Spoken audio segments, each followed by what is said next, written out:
महाराष्ट्राच्या शौर्याचा इतिहास पुसण्यासाठी मुनींना सुपाऱ्या दिल्यात का असा सवाल आता राऊतांनी केलाय।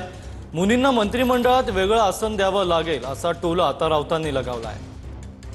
महाराष्ट्राचा शौर्याचा इतिहास हा पुसण्यासाठी काही सुपाऱ्या वगैरे दिल्यात का या मुनी आणि या सगळ्या बाबांना वगैरे?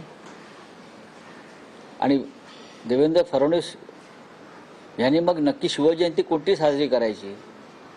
या महाशयांची जयंती साजरी करायची? कारण हे त्यांची तुलना शिवाजी महाराजांशीच केलेली आहे। बघा मग काय आता मग आपलं मंत्रिमंडळामध्ये यांना वेगळं आसन ठेवावं लागेल। यांना जर जैन मुनीने मान्यता दिली आहे की हेच छत्रपती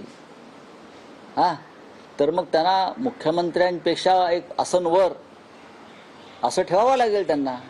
काय साला मूर्खपणा चालला या राज्यामध्ये।